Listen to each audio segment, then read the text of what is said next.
Assalamualaikum warahmatullahi wabarakatuh. Alhamdulillahi rabbil alamin, wassalatu wassalamu ala asyrafil anbiya'i wal mursalin, nahmaduhu wa nasta'inu wa nastaghfiruh. Fa inna asdaqal hadits kitabullah wa khairal hadi hadi Muhammadin sallallahu alaihi wasallam, wa syarrul umuri muhdatsatuha wa kullu muhdatsatin bid'ah wa kullu bid'atin dhalalah wa kullu dhalalatin fin nar. وقال رب اشرح لي صدري ويسر لي أمري واحلل عقدة من لساني يفقهوا قولي. Alhamdulillah, bersyukur kehadrat Allah Subhanahu wa taala kerana dengan idenya dapat bersama pada malam ini. InsyaAllah pada malam ini kita nak sambung perbincangan hadis yang ke-33 untuk pengajaran kesimpulan hadis yang ke-33. Itu hadis yang berkaitan dengan dakwaan dan penyabitan hak manusia. Saya baca sekali lagi hadis ini. An Ibn Abbas radhiyallahu anhu anna Rasulullah sallallahu alaihi wasallam qala law yu'ta an-nasu bi da'wahum ladda'a rijalun amwal qaumin wa dima'ahum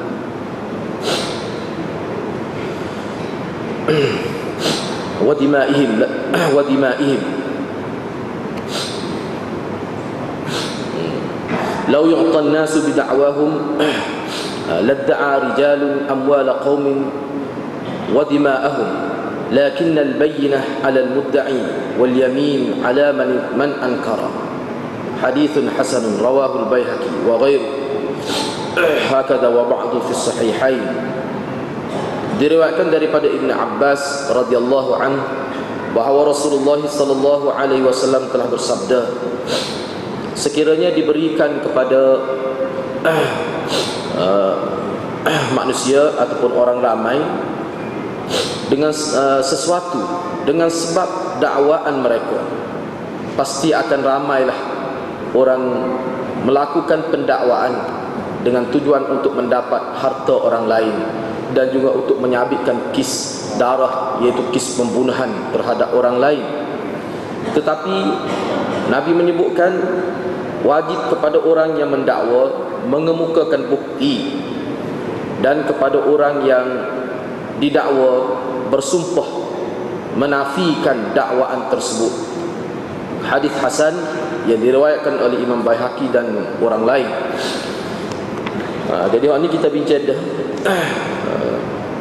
Daripada malam ini kita nak ambil kesimpulan hadis ini. Antara kesimpulan yang boleh kita petik daripada hadis yang ke-32 ini, yang ke-33 ini, pertamanya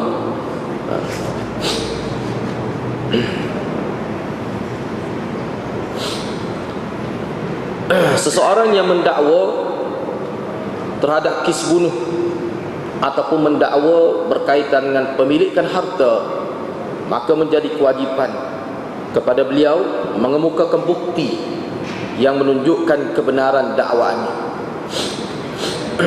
Jadi bila dia dakwa, dia mesti kemukakan bukti yang boleh menyokong dakwaan dia itu. Jadi perkara ini adalah perkara yang bersifat sejagat, yang diperakui oleh semua manusia. Tak kira lah dia agama apa, asalkan manusia, ini adalah merupakan perkara yang diterima umum. Seseorang yang nak dakwa sesuatu apa sajalah, maka dia wajib kemukakan bukti. Yang kedua, setiap orang yang didakwa dengan apa-apa dakwaan, maka beliau berhak menafikan dakwaan itu dengan melakukan sumpah sebagai menafikan dakwaan. Inilah pendapat majoriti ahli fiqh, pendapat kebanyakan ahli fiqh. Inilah dia. Namun ulama dalam mazhab Malik, dia kata kalau dalam kes yang berkait dengan pemilikan harta, maka mesti sabit ada berlaku urusan di antara orang yang mendakwa dengan orang yang didakwa. Itu kalau mengikut mazhab Malik, dia kata kena sabit itu dulu. Sebelum nak cara lain, dia kena pasti dulu. Kalau dalam bab pemilikan harta, bab syarikat atau apa tak cara lah, dia mesti dia boleh buktikan bahawa dia memang berurusan, ada buat urusan. Seterusnya, mana orang yang didakwa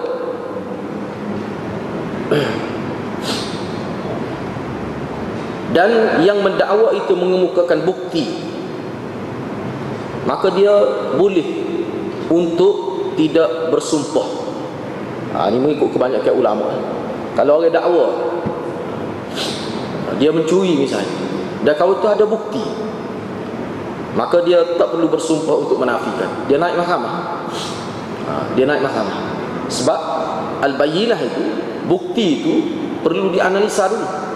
Mana dalam kitab, misalnya ada sebuah kitab yang besar juga saya oleh Dr. Muhammad Naim, 2 jilid, Sahib Salah dibincang bab qada dalam agama ini.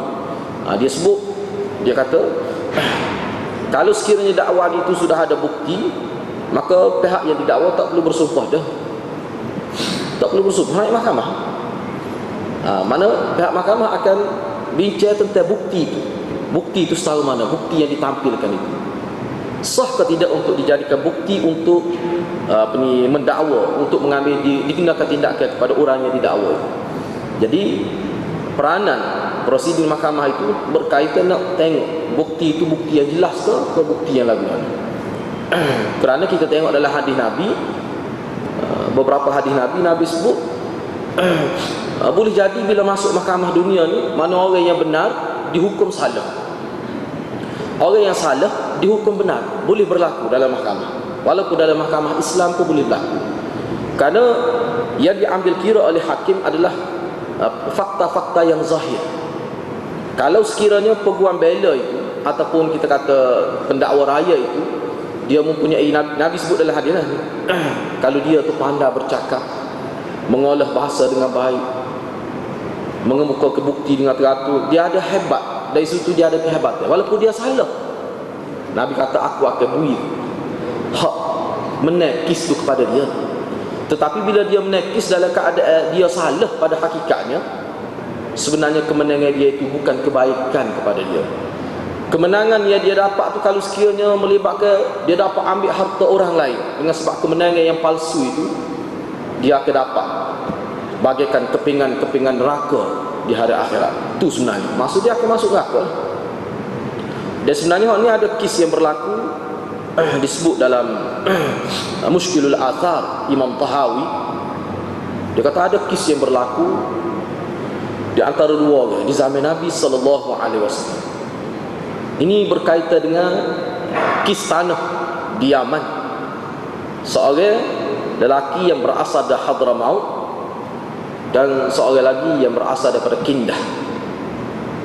Jadi Hadramaut ni kata tanah yang dimiliki oleh Kindi itu, orang Kindah itu sebenarnya asalnya milik ayah saya.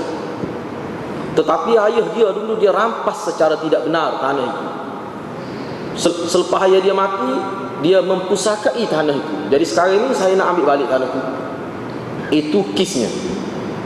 Jadi Nabi tanya Hadrami itu, yakni orang Hadramaut itu, apakah engkau ada bayinah, ada bukti yang menyokong dakwaan engkau? Dia kata tak ada. Tak ada. Cuma orang itu sebut, dia pun yakin gitu, mak dia akan sebut, tapi bukti secara kukuh tu tak ada. Tapi orang itu sebut lah gini-gini. Lepas tu mak dia kata misalnya, situ dia tak ayat adalah hadis cuma dia dakwa gitu. Dan dia dakwa ni, dia kata dia yakin sehingga dia sanggup bersumpah dengan nama Allah. Dia bersumpah depan Nabi. Nabi panggil mana lelaki daripada Kindah tadi, kamu pula macam mana? Dia kata tak, saya warisi secara benar hak tanah ni daripada ayah saya, dan benar ni jadi milik saya. Tak pernah saya dengar ada orang kata tanah tu sebenarnya milik orang lain yang diperoleh oleh ayah saya dengan cara yang batil. Tak ada. Jadi kira-kiranya dia nak bersumpah lah bahawa tanah tu benar milik dia secara hak. Tapi sebelum dia bersumpah tu, Nabi kata sesiapa yang bersumpah, maka dengan sumpah dia menyebabkan dia ambil harta orang lain dengan tidak benar, maka di hari akhirat sebelum masuk neraka lagi, bangkit di hari akhirat itu dalam keadaan pakai kudung ajza, fahuwa ajzab, dia jadi kudung anggota tangan. Setengah ulama kata jari kudung dalam syarah ni, setengah kata tak, kudung di pergelangan tangan. Tak masuk neraka lagi tu, duduk di pada mahsyar. Bila gitu, jadi hak kindah tadi tak jadi bersumpah, padahal tidak dikatakan dia salah, tapi dia bimbang, dia takut ayah dia tu berlaku sungguh lagu tu. Maka dia pesuruh tanah pada Hadrami, orang Hadramaut. Tidak kata dia salah, memang dia tak terlibat pun. Tuduhan tu bukan dia yang salah, ayah dia. Jadi dia bimbang, takut ayah dia salah sungguh. Dengan dia buat begitu, maka ayah dia lepas kalau ayah dia salah. Sebab tu kita sebut dulu prinsip keadilan dalam Islam ni kan, dia ada tiga diniyah agama. Kerana agama lah tu, rela dia hilang hak yang zahir kerana nak dapat kelebihan di hari akhirat. Itu nilai orang Islam. Dia memang tak salah, tapi ayah dia tu takut ayah dia buat. Sungguh benar, mana tahu. Dia kawan ni berani bersumpah, padahal tak salah tu. Inilah kata dulu kan kita sebut, minggu lepas kita sebut tiga perkara tu tak. Mana prinsip keadilan dalam Islam ni, syariat ni dia diniyah, akhlakiyah dan qawani. Agama, lepas tu nilai moral tu tinggi, lepas tu lagi undang-undang dia tu memang serius, komitmen undang-undang dia tu jelas. Tiga perkara. Hak ni buat atas iman dia takut. Lama dia bersumpah, dia tu memang benar. Orang tidak dakwa dia, orang dakwa ayah dia. Ayah dia mati dah, maka dia pembui harta kau tu. Nabi senyap. Mungkin Nabi pun tak tahu hakikat. Bahkan dalam syarah hadis kata Nabi tak tahu cerita sebenar lagu, cuma Nabi sebut begitu. Allah SWT tidak wahyu pada Nabi di kalangan dua siapa yang benar. Walaupun benar tu boleh naik mahkamah tu, boleh naik mahkamah, tapi sebenarnya tak boleh naik mahkamah. Kalau kau tu tak ada bukti nak naik mahkamah, dia kena tengok juga layak tak nak naik mahkamah ni, semata-mata dakwah. Tapi bila dia sanggup bersumpah, maka dia ada nilai dalam agama. Ada nilai dalam agama. Jadi kawan ini atas rasa agama tak berani nak bersumpah, bukan kerana dia salah, kerana takut ayah dia. Jadi bila kata kalau ayah dia tu salah, maka dia suruh harta tu ayah dia selamat. Lepas tu kawan ini walaupun boleh tanah di hari akhirat, tak berguna tanah kalau dia tipu. Dia akan masuk neraka. Jadi kukuk mana pun tetap dia dapat kebaikan. Ini orang Islam, dia mikir bukan sekadar atas dunia, tapi di hari akhirat dia mikir. Dia sanggup suruh tanah. Tapi setengah-setengah orang kita tengok, dia rela kejam mata, asal ke boleh dia. Tentu benar milik orang tahu belakang. Nak dua bah saksi boleh. Bahawa ni tanah orang. Dia rela kerja mata dia buat dok, dia buat bodoh, dia buat lembuhnya. Dia rela. Ni cerita benar lah berlaku ni di kalangan kampung kita lah. Anak dia pun tahu ayah dia tipu harta kan. Jadi anak dia hak sulung tu, saya bagi saka tanah ayah dia rampas dengan cara tak benar tu, dia beri ke adik-adik dia. Hak ayah dia beli betul benar, dia ambil ke dia. Orang kampung kata dia sulung pun memang jelas lah. Ada berlaku lagu tu, duk hidup perkara ni lagi. Jadi baru ni saya sebut pada Tok Ngulu, kalau saya tu kata minta tolong sesal tanah siap pada ayah dia. Dia tak sudah. Dalam bab tu dia kena pakai kaedah ad-dararu la yakunu qadiman. Dia pakai kaedah benda mudarat ni bila lama lapai, katakan 10 generasi milik tanah tu, dia tetap tanah tu dikira darar. Tak sedar ayat lama tak mana pun, kalau berpunca daripada darar, dia akan kekal darar walaupun lama. Itu kaedah dia. Jadi nak suhilah darar tu, walaupun 10 generasi dah memiliki tanah tu, dia tetap mesti dikembali pada pewaris dia. Itu kaedah ad-dararu la yakunu qadiman. Itu kaedah dalam usul fiqh. Gitu sebut. Mana kita suruh ayat ni milik amor zaman-zaman dak tak kira, dia tak jadi halal benda tu. Bila asal dia tu darar tu. Itu kaedah.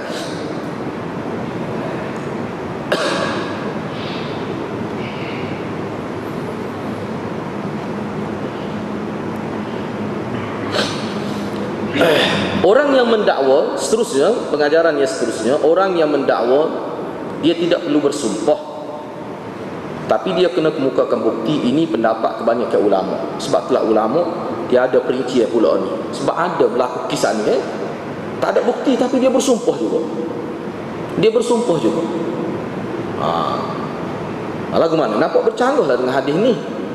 Kisah ni Kisah Hadrami dengan Kindi tadi, orang Hadramaut dengan orang Kindah tadi, dia dakwa kisah kita sebut tadi, dia tak ada bukti tapi dia bersumpah, wallahi, demi Allah dia kata, ayah dia dulu dapat tanah ni dengan cara rampas, dengan cara tidak benar. Dia bersumpah tak ada bukti. Dan kita tengok dalam hadis tu pun Nabi tak beri tanah dia, tetapi orang Kindah itu dia beri. Dia memang takut ada kesalahan dia. Dia takut benar sebab kawan ni berani bersumpah. Ni orang panggil kis yang disesatkan di luar mahkamah.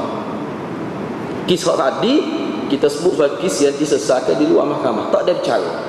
Sebab ada dalam riwayat lain Nabi masuk mahkamah, ada juga kis dakwah harta juga naik mahkamah. Kalau saya sebut ni kan, Nabi kata walaupun aku bui kepada seseorang menang dalam kis ini berdasarkan kepada tengok keraguan yang munasabah, keraguan yang melampaui batas yang munasabah, kita kata ghuliba zannu ala sidqil mudda'i, dia panggil. Mana nampaknya hujahnya kuat ni, maka mahkamah waktu tersebut kepada kawan ni lah sebab hujah dia kuat.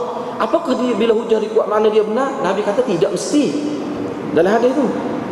Tetapi tak boleh mahkamah Islam, tak boleh dia tengok zahir. Hakikat yang tersirat tu, itu kita tengok semula di mahkamah Allah lah. Kalau dia tu salah, Allah SWT akan kena hukuman yang berat pada dia.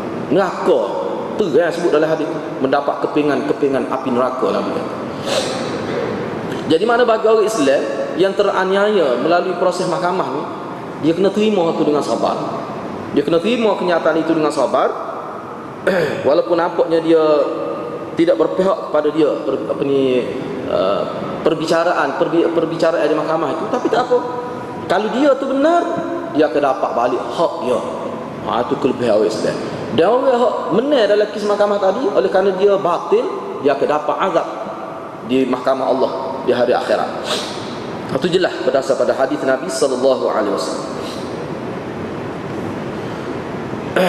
Seterusnya dalam kes dakwaan ini, dia ada satu kaedah dia panggil al-aslu bara'atul zimmah.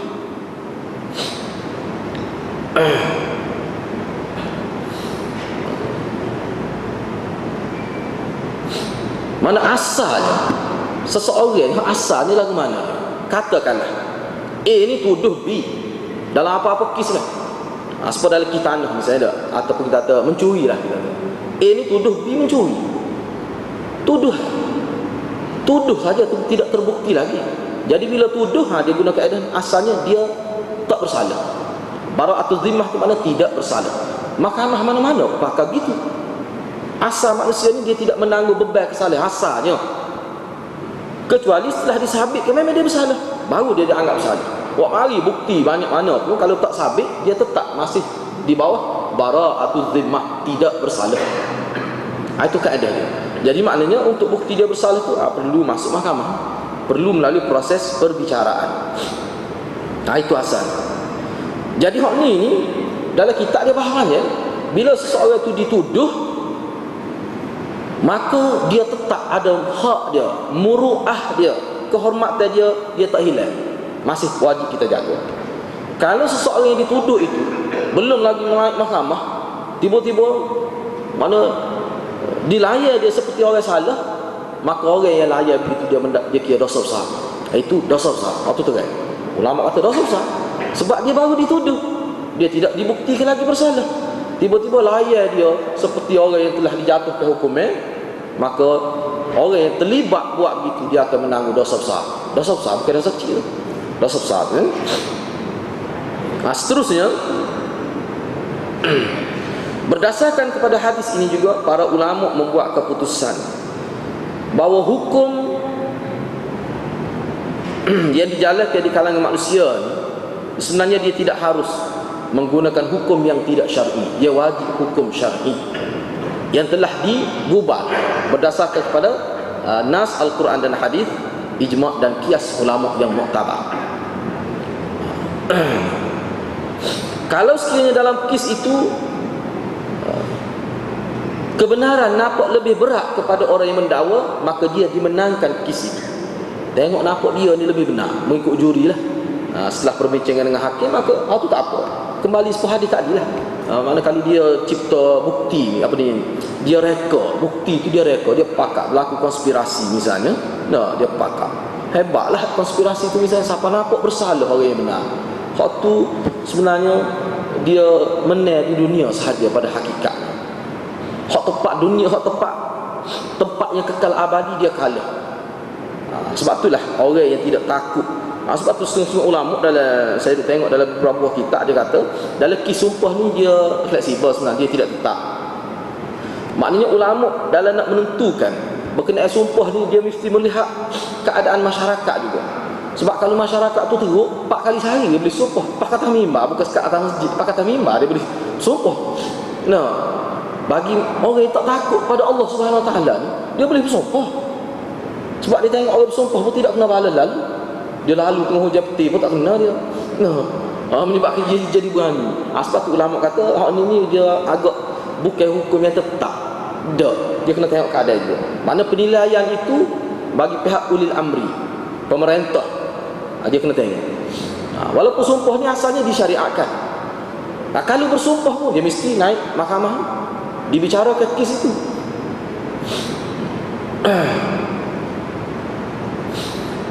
Seterusnya, mana tidak mungkin berdasarkan hadis ini, mana tidak mungkin boleh dijaga harta manusia, maruah dan nyawa manusia melainkan dengan undang-undang syar'i yang disebutkan dalam hadis ini. Kerana undang-undang syar'i dia ada ruh dia. Undang-undang agama, undang-undang Allah ni, dia menyentuh bukan sekadar zahir manusia, tapi dia menyentuh batin manusia serentak. Itu asas dia. Sebab tu undang-undang yang nak dilaksanakan kepada manusia ni, dia berkait dengan bagaimana kerajaan jaga rakyat. Dia berkait. Bila kerajaan itu bersedia nak melaksanakan hukum Islam secara lengkap, dia wajib menyediakan prasarana yang lengkap. Dia terpaksa fikir tu secara komitmen dia tu kena tinggi untuk itu. Misalnya kalau kes curi, dia kena tahulah manusia curi ni sebab apa. Boleh ada setengah-setengah tu, memang kerana nak makan curi. Kerana nak makan, bukan kata nak kaya, nak makan. Tak cukup makan, curi. Kerana keperluan asasi mencuri. Dalam hukum Islam, ittifaq ulama tak boleh kuat tahu ni. Patut tak salah, kau salah. Tak ada ulama tak salah curi ikut dalam situasi mana. Salah, tapi hukumnya tidak sampai peringkat dilaksanakan hukum had ke atas dia. Tidak sampai peringkat. Cuma dipanggil takzir lah. Tengok lagu mana, di kaunseling dan sebagainya. Mana kerajaan kena tengok kepincangan, kelemahan kerajaannya dari sudut mana. Kena sesat tu. Kadang-kadang hak tu lama perlu masa tu nak sesat, nak menyediakan kita kata prasarana yang lengkap lah. Mana rakyat ni hidup sebenarnya, peluang pekerjaan apa ada, nilai beli rakyat ni kira tinggi, mana boleh beli sebenarnya, tidak susah. Tu dia kena pasti, kena buat hak tu, dia puas hati dia. Mana kalau sekiranya cukup, dalam keadaan cukup, tidak ada alasan nak mencuri, tiba-tiba mencuri juga, tu baru layak. Hak tu pun masuk mahkamah bincang, banyak pula sudut-sudut dia tu. Jadi pokok mana pun, undang-undang syarak ini, undang-undang mahkamah syariah ini, hukum tasyri' ini, sebenarnya dia bukan bermaksud nak menghukum manusia, tetapi sebenarnya dia maksud untuk membentuk jiwa manusia. Itu sebenarnya asas dia. Seterusnya, antara kesimpulan daripada hadis ini juga, semata-mata dakwaan, maka tidak boleh diterima dakwah semata-mata dakwaan. Dia mesti ada bukti. Semata-mata dakwah tak boleh. Daripada hadis ini juga dapat difaham bahawa agama Islam sangat mengambil berat tentang penjagaan harta dan nyawa seseorang, dan juga perkara-perkara yang bersifat dururi, yang bersifat asasi pada manusia. Islam sangat menjaga, sangat prihatin terhadap kahwin. Seterusnya, hakim dalam konteks tasyrik Islami, dalam konteks perundangan Islam ni, hakim itu penghakimannya, yakni keputusan yang dibuat oleh hakim itu asasnya adalah ma yazharulah, apa yang zahir pada penilaiannya, apa yang zahir pada penilaian juri. Dia tengok zahir. Sebab dia ada beberapa kes yang berlaku zaman Sayyidina Umar, mana pegawai dia pernah dihukum. Sayyidina Umar menangis ketika dilaksanakan hukum kerana minum arak kepada pegawai dia. Orang tanya apa menangis Sayyidina Uthman, dia kata aku yakin pegawai aku tu tidak bersalah. Tapi kena tu kerana ada konspirasi, dia tahulah, tetapi dia tak boleh nak bukti di mahkamah, sehingga dia sebut kepada pegawai dia, kamu terimalah hukuman ini dengan sabar, kamu akan dapat ganjar besar di sisi Allah. Pegawai dia kata tak apa, saya terima, atas rasa agama saya terima. Sayyidina Umar menangis ketika dilaksanakan, mana benda tu boleh berlaku. Tapi Sayyidina Umar dia tak boleh campur tangan dalam masalah undang-undang, dalam masalah mahkamah, tak boleh. Walaupun dia rasa tak boleh, dia tak kira rasa gitu dalam mahkamah, dia kira bukti. Oleh kerana bukti itu nampak menyebelahi maknanya pendakwaan orang yang mendakwa, maka dimenangkan kes itu. Walaupun cukup yakin sehingga dia menangis sebab pegawai dia tu disebut. Tak ada kes lah sebelum lepas tu baik seorang yang warak. Dan disebut orang yang dakwa tu bobok Syiah disebut dalam kitab tu. Bobok Syiah Kufah. Tu yang dakwa tu. Disebut dalam kitab. Jadi kena beringat.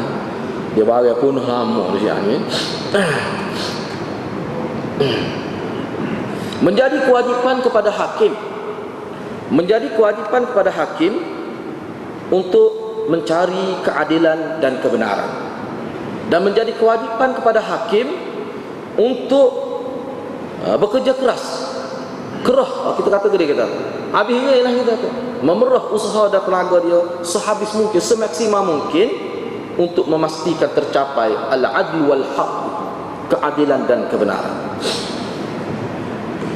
Semasa hakim itu, antara sifat dia disebut oleh ulama, semasa dia proses nak mencari keadilan dan kebenaran itu, dia mesti ada dalam diri dia dua perkara, iaitu bimbang takut tersalah, dan dia kena teliti dengan sebenar-benar,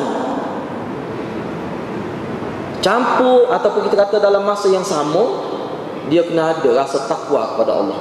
Maknanya hakim ini, daripada kenyataan ini, dalam kitab lain dia sebut mana hakim itu mesti seorang yang bertakwa kepada Allah, seorang yang warak.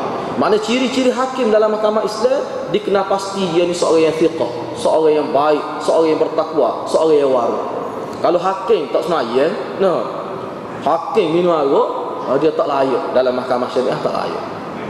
Tak boleh, sebab dia kira tak layak. Mana kredibiliti dia tu dipertikam. Kena tengok lah.